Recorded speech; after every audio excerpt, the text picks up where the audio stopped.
Jasmine may not be what Eris wants, but by his own admission, she's exactly what he needs. So He what's the problem?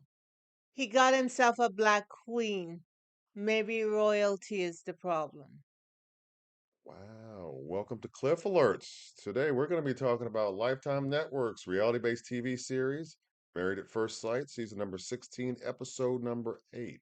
But before we get into it, please like, share, and subscribe. Please click that like button and send us your comments so we can respond.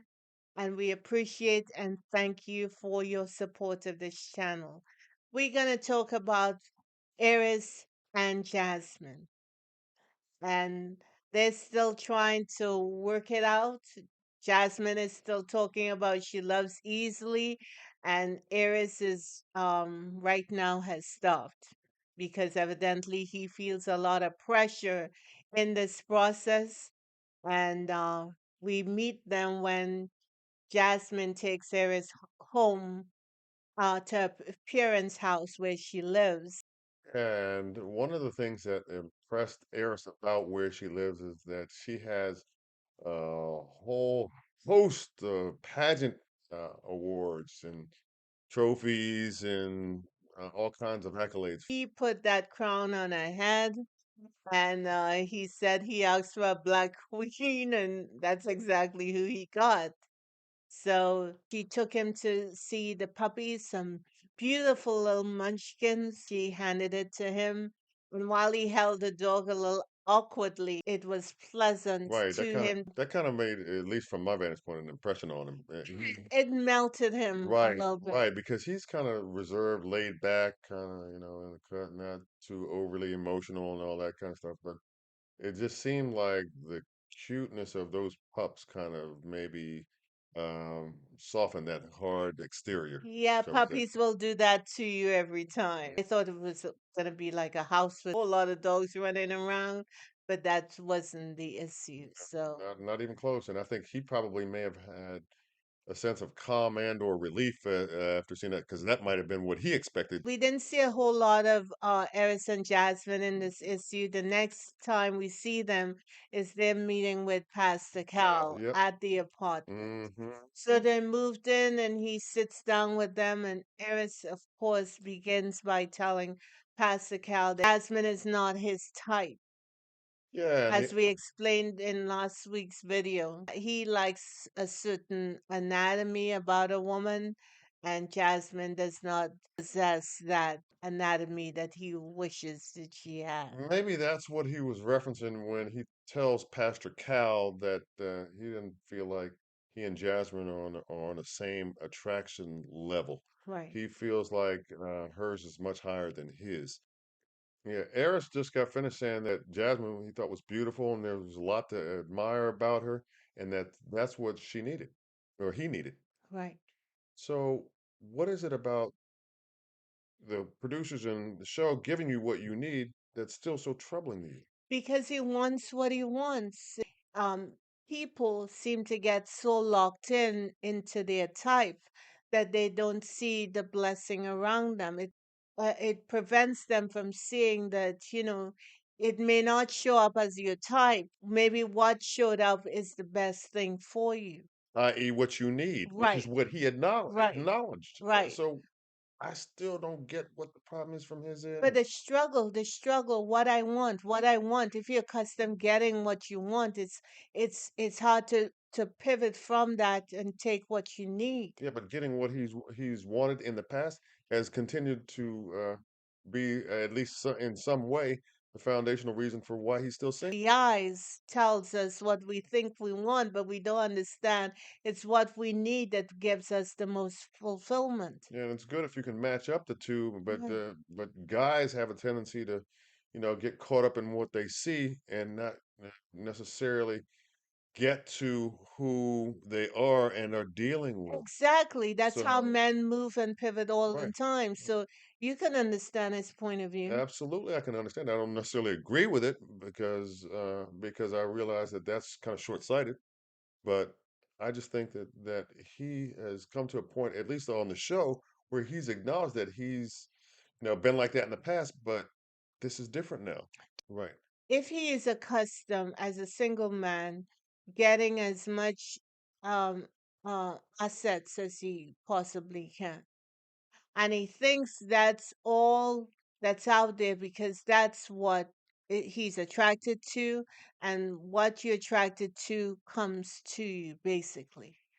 If that's the case, and he has bypassed a whole lot of attractive women in pursuit of that asset that he wants to be in bed with, what makes you think because he's married, he is going to shift from that point to another? Okay, I understand where you're going with that. I just think that that if I'm going to take him at his word, okay, in his confessionals, from for the first seven or so episodes of this particular season, I have to, believe that there is something in him that has come to the point of his life where he recognizes and realizes that, okay, even though I may like the single life, blah blah blah, I'm not single anymore. I'm married. Okay, well, I think Married. you and I look at stuff differently. He's locked into still what he likes. Hmm. So they sit down with Pastor Cal, and he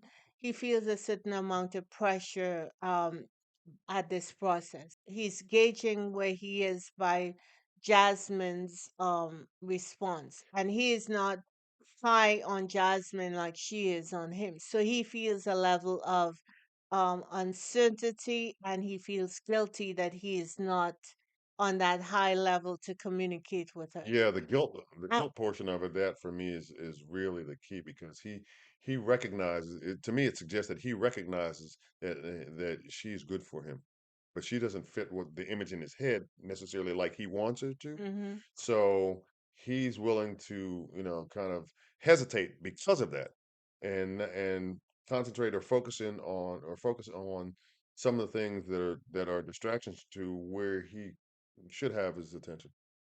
I get the feeling that both she and the show wants him to sort of perform, and it's not likely that he's gonna do that.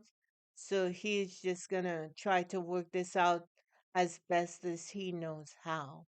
But I think that attraction piece for a man is very important. It is, but it's not. But if a man stops there, he's going to be unsuccessful in finding that love the majority of the time. Yeah, If he stops there, but suppose Eris is stopped there.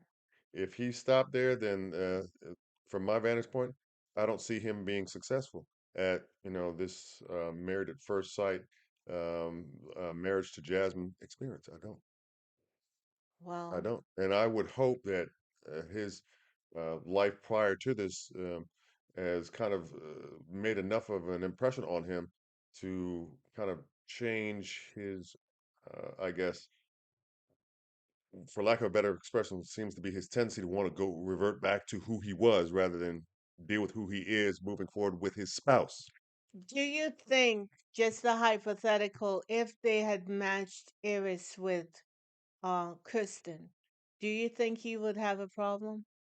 Yes, the substance behind the initial attraction. What do you mean the substance behind? Break that down for me. Okay.